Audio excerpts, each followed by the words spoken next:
que eu quero trazer uma palavra de Deus para a sua reflexão, tá certo? Pastor, obrigado pela confiança, viu, meu amigo? Tamo junto. Irmãos, vou falar algo aqui que eu sou meio acanhado assim para falar essas coisas assim. Os irmãos podem ver que sempre que eu venho aqui fazer um agradecimento eu falo muito rápido. Mas hoje eu vou falar porque é para a glória do nome de Jesus.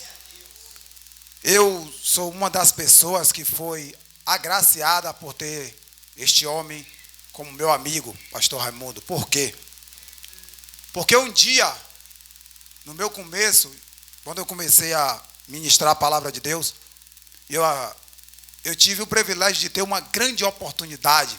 Os irmãos, não sei se lembram, na igreja da Bitens, do outro lado, uma vigília poderosa em Deus. E o pastor, sabendo que eu estava começando naquele tempo ali, era novo ainda, no ministério de pregação, ele nos confiou a trazer uma palavra de Deus para a igreja. E Deus, ele, de uma forma poderosa, abençoou a nossa vida. E até hoje estamos aqui de pé, pregando a palavra de Deus. Então, a Bíblia diz, dê honra a quem tem honra. Então eu agradeço a Deus pela vida deste homem, que um dia confiou e me deu a oportunidade para hoje estar aqui. Tá certo? Deus em Cristo abençoe, pastor. Muito obrigado de coração, você sabe. Irmãos, livro de Atos dos Apóstolos, capítulo de número 10. Abra sua Bíblia. Vamos ler alguns versículos e vamos falar um pouco da palavra de Deus. Eita, Jesus, me ajuda. Todos acharam? Amém. Então vamos ler a palavra de Deus. Diz assim o versículo 1. Havia em Cesareia um homem chamado Cornélio, centurião da corte, conhecida como italiana. Ele era piedoso e temente a Deus, assim como toda a sua família. Dava muitas esmolas ao povo e continuamente orava a Deus. Esse homem, quase às 3 da tarde, viu claramente numa visão um anjo de Deus que se aproxima dele e dizia: Cornélio. E Cornélio, muito atemorizado, olhou para o anjo e perguntou: O que é, Senhor? E o anjo respondeu: As tuas orações e as tuas esmolas têm subido para memória diante de Deus, oh glória. E você pode se assentar dando glória a Deus. Como o pastor falou, tem algumas pessoas que estão aqui, veio hoje nos acompanhar, nos dar esse apoio. Está ali a minha esposa, minha filha, Helena, Levi está ali também da Assembleia de Deus, junto com o nosso irmão Paulo. E meu amigo Felipe está aí atrás de vocês, aí no meio, aí bem escondido. Esse jovem abençoado por Deus aí, tá certo, irmãos? Continue orando por nossas vidas. Irmãos, estamos diante de um texto muito conhecido. Sei que a igreja já ouviu diversas vezes as pessoas pregar sobre este texto. Vai falar sobre o culto na casa de Cornélio. E o texto começa falando que havia em Cesareia um homem por nome Cornélio. E esse homem era centurião da corte ou do regimento militar conhecido como italiana. Este homem era generoso, era temente a Deus e vivia uma vida contínua de oração. Todos aqui sabem que um tempo atrás, Roma tomou a cidade de Jerusalém, tomou a Judéia, na época do rei Herodes. E ali Roma, com muita força, muito poder que tinha, e era organizada. Roma agora chega na cidade e se estabelece. Em cada ponto da cidade ela colocava uma centúria, ou seja, uma base de comando para comandar sobre aquele povo, para não virar bagunça. E em uma dessas centúrias tinha um homem por nome de Cornélio. Esse homem era centurião. E tem alguns requisitos que o cara precisava de ter, o camarada naquela época, para ser um centurião.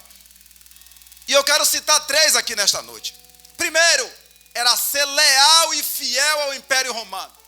Segundo, exercer a sua função com braço de ferro e mostrar para o povo que quem mandava era Roma. E terceiro, não se deixar ser influenciado por ninguém da cidade. Não deveria ter laços afetivos ou amorosos com as pessoas vencidas.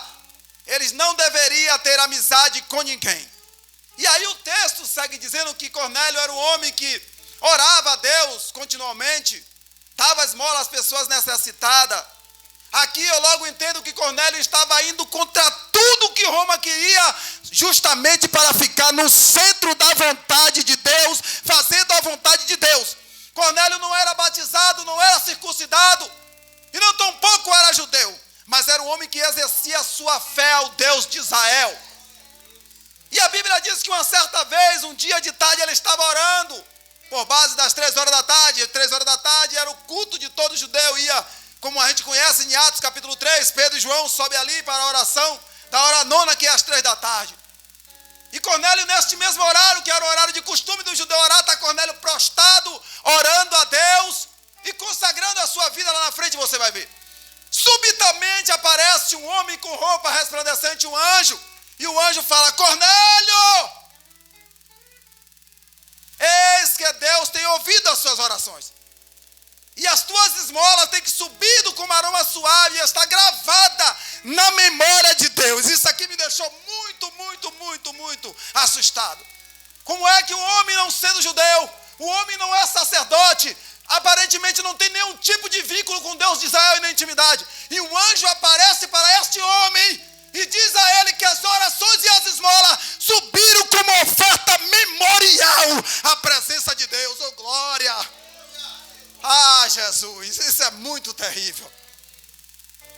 A Bíblia vai dizer no livro de Levítico, capítulo 2, que as ofertas que subiam como memória, ou como oferta memorial à presença de Deus, era quando o povo levava os cereais ao sacerdote. O sacerdote pegava ali a farinha pura, misturava com azeite e agora queimava ela com incenso, e aquele incenso subia como oferta memorial à presença de Deus. O homem não é nem sacerdote, mas as suas obras estão subindo como oferta memorial até a presença de Deus.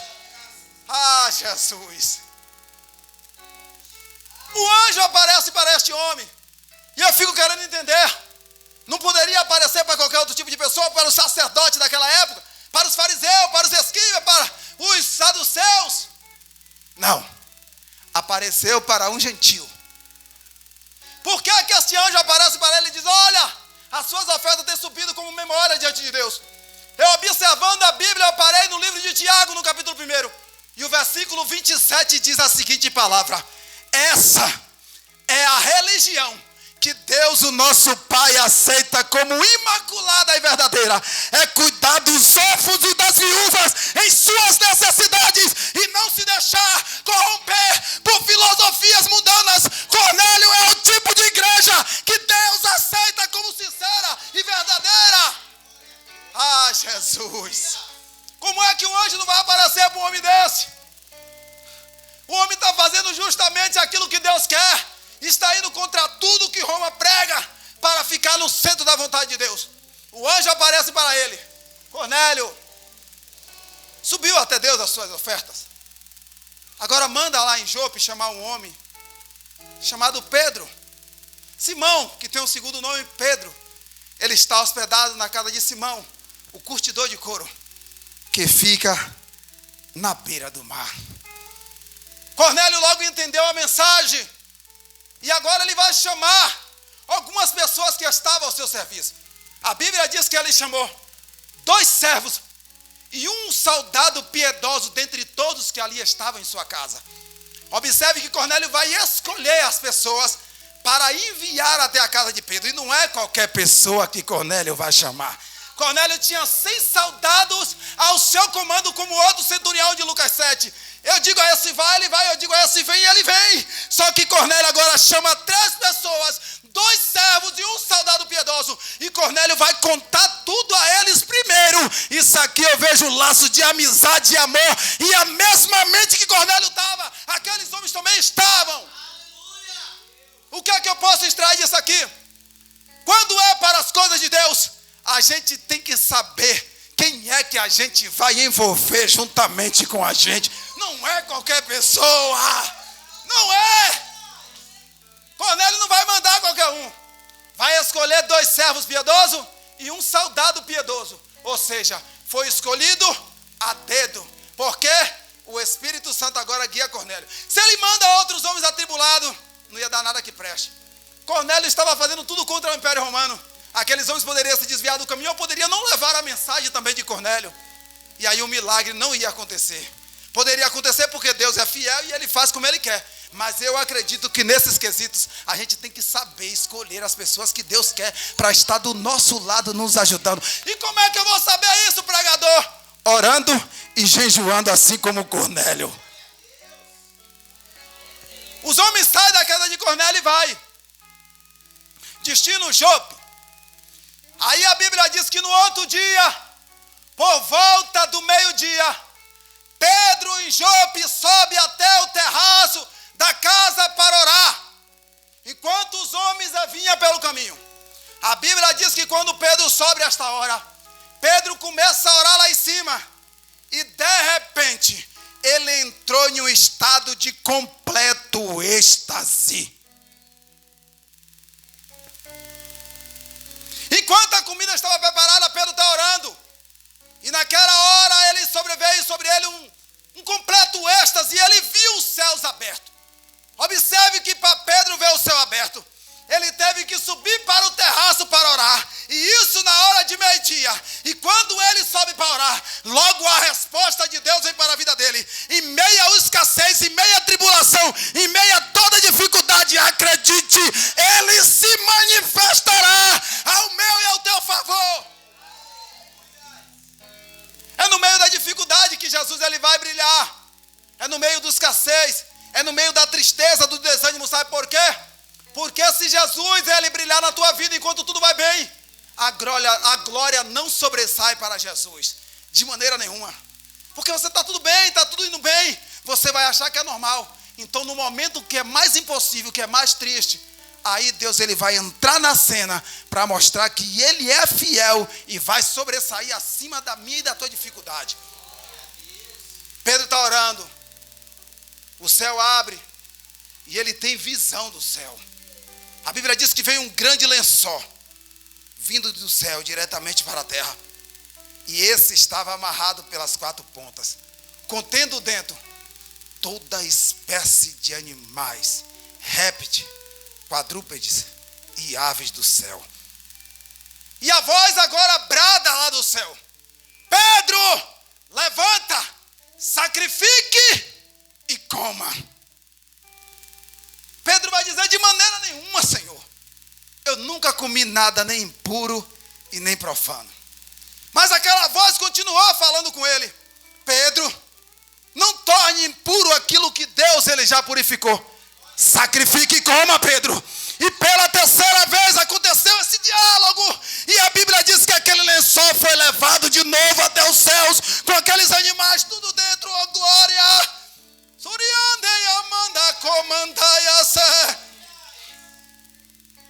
Ah, Jesus. Sacrifique e coma, Pedro.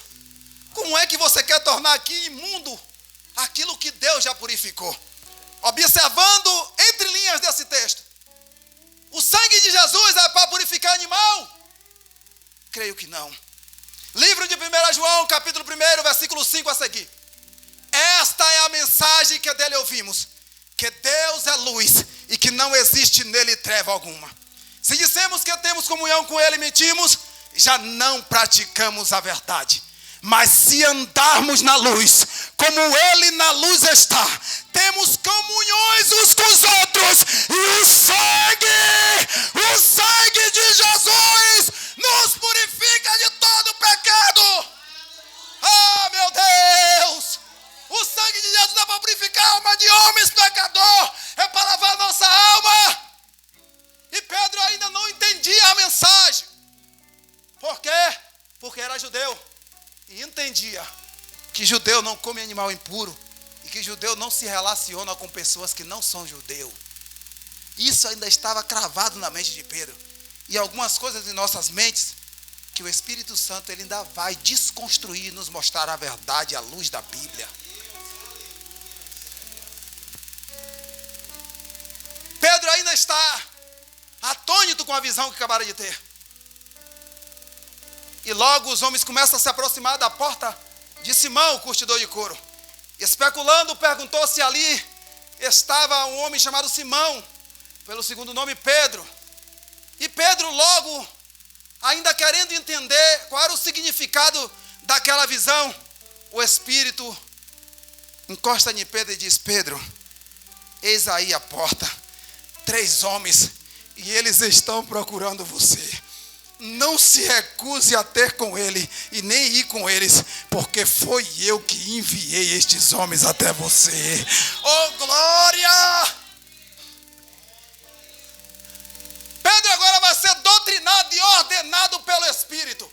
Fica contra a vontade de Deus se ele quiser, estava claro. Pedro prontamente se levanta e desce. E ali os homens vão estar na casa de Simão.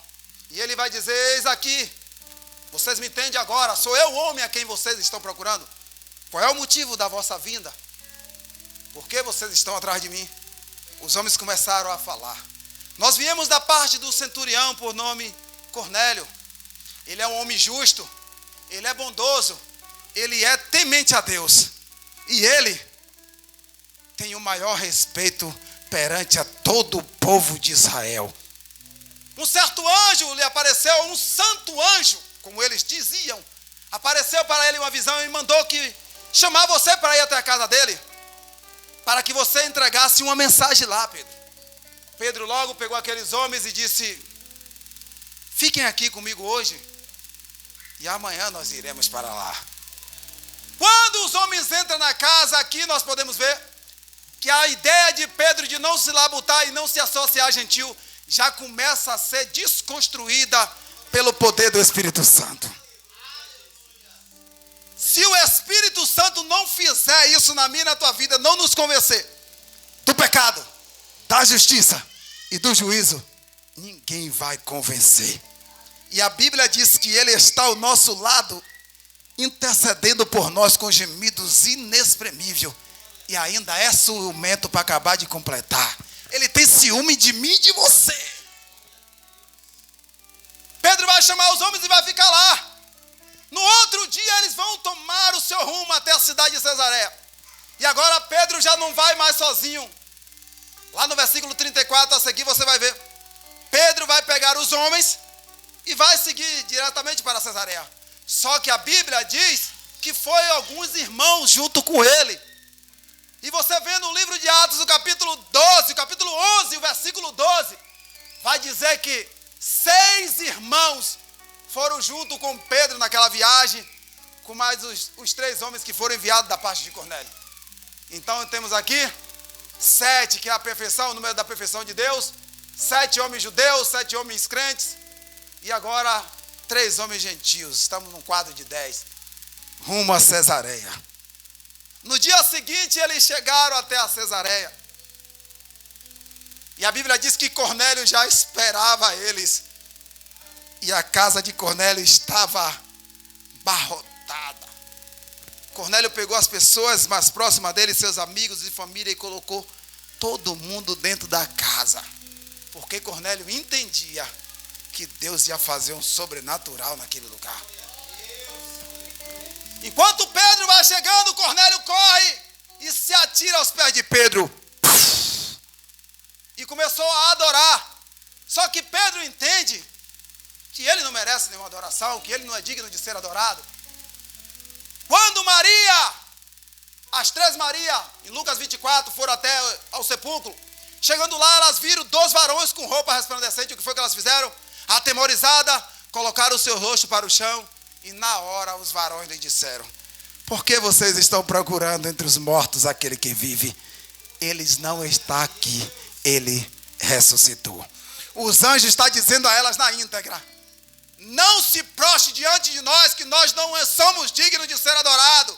Levanta, vocês estão buscando no meio dos mortos aquele que vive, ele não está mais aqui. Da mesma forma, Pedro disse a Cornélio: apruma-te, homem, e te coloca de pé, porque eu sou tão ser humano quanto você é. E quando a gente vê esse negócio de ser humano, eu sou tão humano quanto você, eu sou ser humano. Pedro está querendo dizer: Cornélio, levanta daí, homem, eu sou pecador igualmente a você. Só que eu fui alcançado pela graça salvadora de Jesus. O sangue me purificou. Levanta-te, e colocou ele de pé. E agora eles vão entrar na casa. Quando Pedro entra na casa, o texto vai dizer que ali estava muitas pessoas reunidas. E aí eu fiquei estudando sobre este texto e disse, Pedro chegou dentro da casa e agora tem Pedro e mais 6 homens, 7 judeus, no meio de meio mundo de homens gentios. E aqui Pedro vai entender o sentido da revelação do lençol descendo dos céus.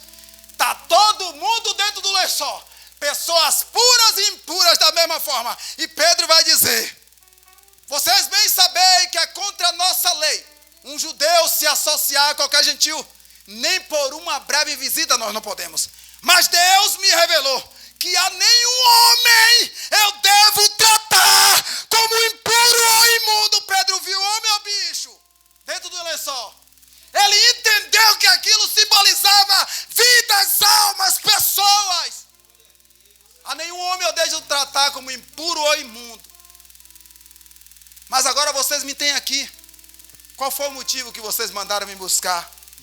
E olha o cenário que está. Pedro, mais 6 varões dentro da casa, um monte de gentil. Pedro viu aquele meio mundo de animal. Todo mundo dentro de um lençol. E amarrado, segurado pelas 4 pontas. Aquilo simboliza uma simbologia de uma grande rede. Amarrado pelos 4 pilares da Bíblia, que é os 4 evangelhos. O reinado do livro de Mateus, o poder do evangelho de Marcos, a sabedoria do livro de Lucas e a divindade do livro de João. Pois sem este evangelho, eu e você jamais seríamos alcançados. Oh glória! Ah, Jesus! Suriande Yamanda Comandaiase. Aí a Bíblia diz no livro de Mateus, capítulo 24, 14. Quando este evangelho do reino for pregado aos 4 cantos da terra, então chegará o fim. E eu entendo logo que pelo poder dos 4 evangelhos de Cristo, o mundo será salvo e será arrebatado para o céu, como aquele lençol subiu. Oh glória! Seja judeu ou gentil, nós vamos ser salvos por esta graça que nos abraçou. Porque Deus amou o mundo de tal maneira que deu o seu único filho. Aí no livro de 1 Coríntios, capítulo de número 15, versículo 51 a seguir, Paulo diz as seguintes palavras.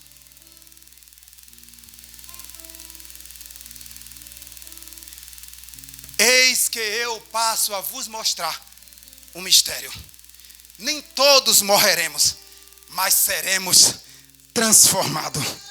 No abrir e fechar de olho, no soar da última trombeta, porque a última trombeta ela soará, e os mortos ressuscitarão, incorruptível. Porque convém que é isso que é corruptível se revista da incorruptibilidade, e convém que isto que é mortal se revista da imortalidade. E quando isso que é corruptível se revestir da incorruptibilidade, e o que é mortal se revestir da imortalidade, então cumprir-se-á a palavra que está escrita: tragada foi a morte pela vitória. Aí Paulo segue dizendo: porque a força do pecado está na lei. A força do pecado, o poder do pecado é a morte. E o poder da morte é a lei. Mas graças a Deus, que nos dá a vitória por intermédio do nosso Senhor e Salvador, Jesus Cristo. Sabe o que Paulo está dizendo? Paulo está dizendo que o homem peca e morre. A lei servia para apontar o pecado, mas Jesus Cristo veio para lavar todo o pecado e levar o homem de novo até o encontro com Deus. Por isso ele diz: graças a Deus que nos dá a vitória por intermédio do nosso Senhor e Salvador Jesus Cristo. Ou seja, a lei de Deus cumpriu-se toda em Cristo. E ele teve o direito e o poder de nos lavar de todo o pecado. Aparece para os discípulos e fala: eis que agora me foi dado todo o poder no céu e na terra.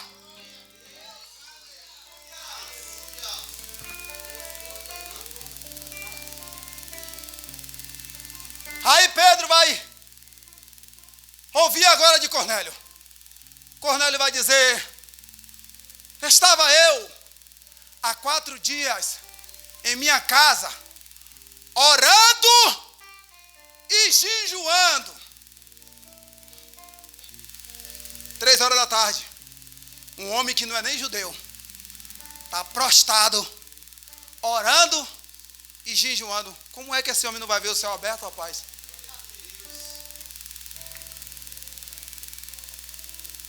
Para a nossa vida espiritual, sem jejum, sem oração, sem palavra, não existe céu aberto. Não existe visitação de anjo, não existe avivamento, não existe nada.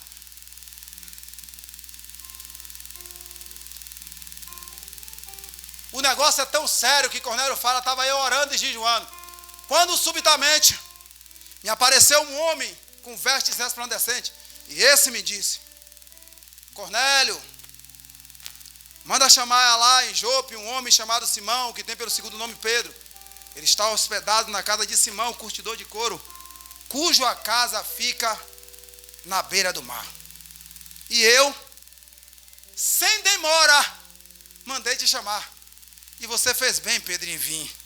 Estamos todos agora aqui na presença de Deus, preparado para ouvir tanto quanto o Senhor te mandou nos dizer. Cornélio está dizendo: entrega o rolo, Pedro, que eu sei que tem mensagem. Entrega o rolo, Pedro, que eu sei que tem palavra. Oh, glória! Quando Cornélio dá esse discurso a Pedro, Pedro vai ficar impactado, eu creio.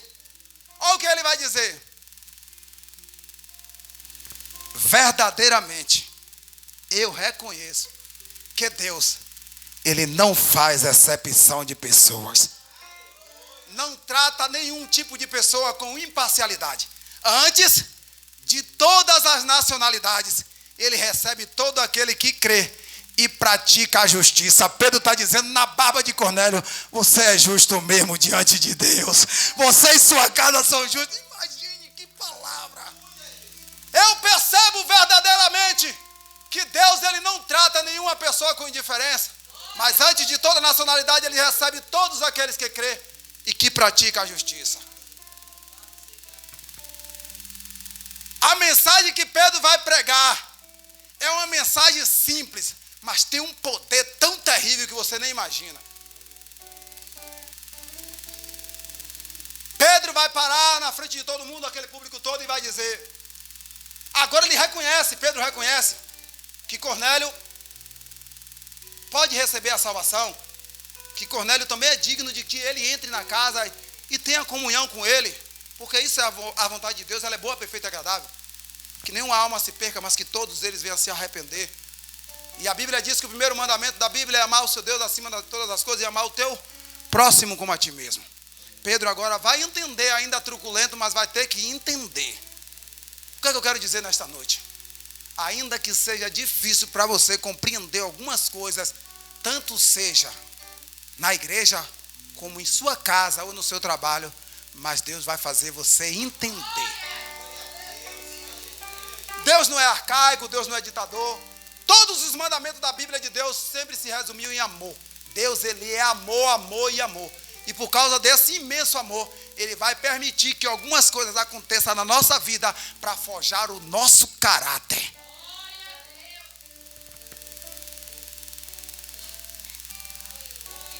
Pedro vai dizer: esta é a palavra que Deus mandou aos filhos de Israel, que diz respeito a Jesus de Nazaré, e esse é Senhor de todos.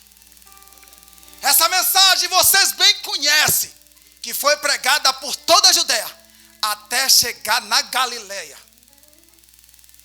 Depois do batismo perdoado por João, que diz respeito a Jesus, e de como Deus o ungiu como Espírito e com poder, e de como Ele caminhou por todas as partes, realizando o bem e curando todos os oprimidos pelo diabo, porque Deus era com Ele.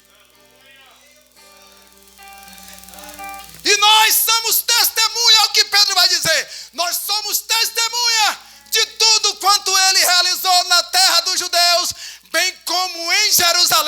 onde o assassinaram pendurado no madeiro. Pode observar os discursos de Pedro. Sempre Pedro vai falar sobre Jesus crucificado no madeiro. Por quê? Maldito seja todo aquele que for pendurado no madeiro. Pedro está dizendo que Jesus de Nazaré, ele sendo bendito, se tornou maldito por mim e por você, oh glória. Aleluia!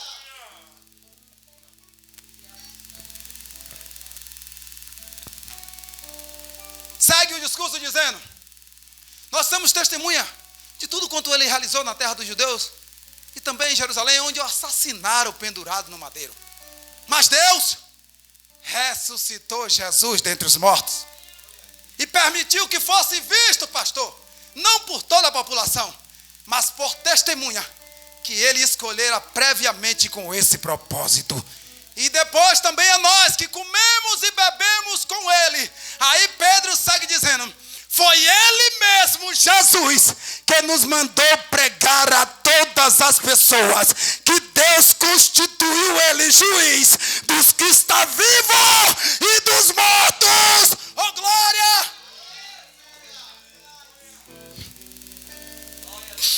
Suriandeia mandara suria.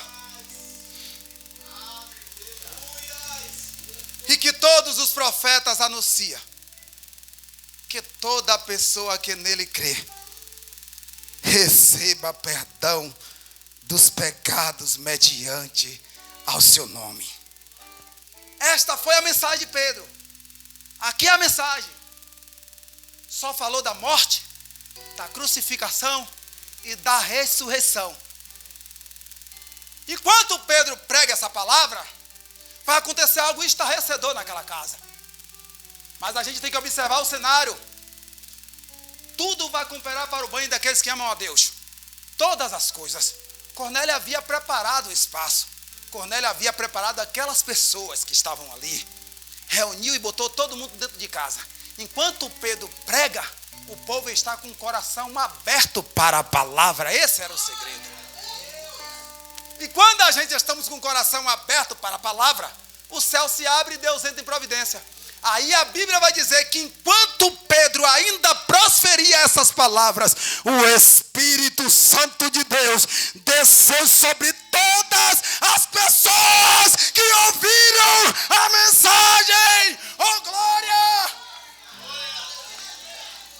Foi um mover igual no dia de Pentecoste. O povo que era agora gentil, maldito, começaram a falar em outras línguas, pastor. E aquilo foi um reboliço.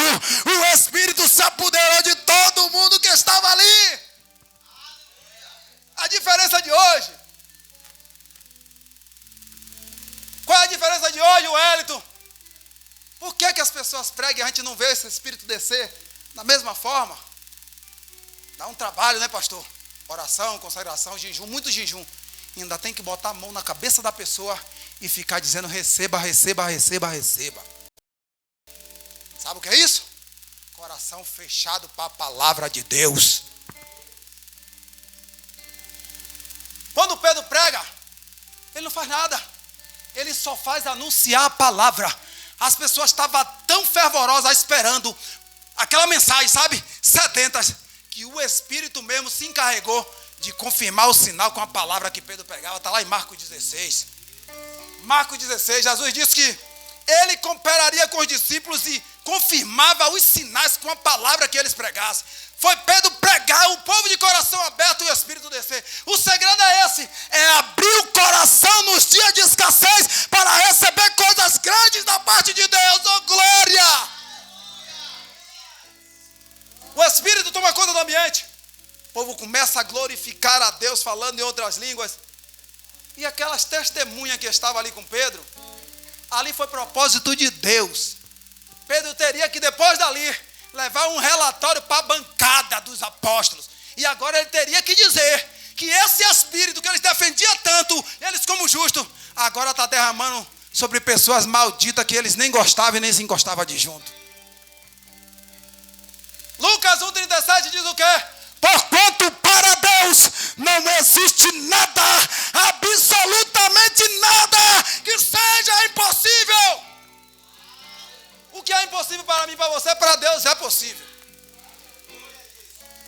Aí Pedro agora olha para aqueles homens que estão ali, as testemunhas, melhor dizendo, e diz: será possível que a gente agora vai resistir água para que estes homens sejam batizados? Eles, assim como nós, receberam do mesmo Espírito.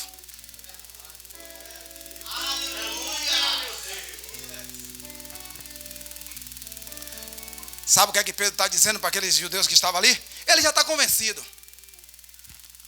A gente pode até segurar o batismo na água desses homens aí. Agora ninguém segura o Espírito Santo de Deus. Desce em quem quiser, se manifesta em quem Ele quiser, opera em quem Ele quiser, como Ele quiser e na hora que Ele quiser. Ninguém segura o amigo Espírito Santo, o Consolador da igreja. Oh, glória!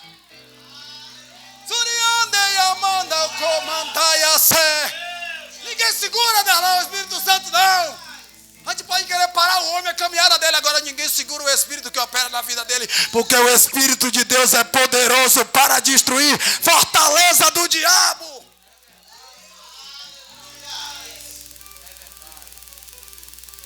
Depois desse discurso, Pedro agora vai chamar os homens.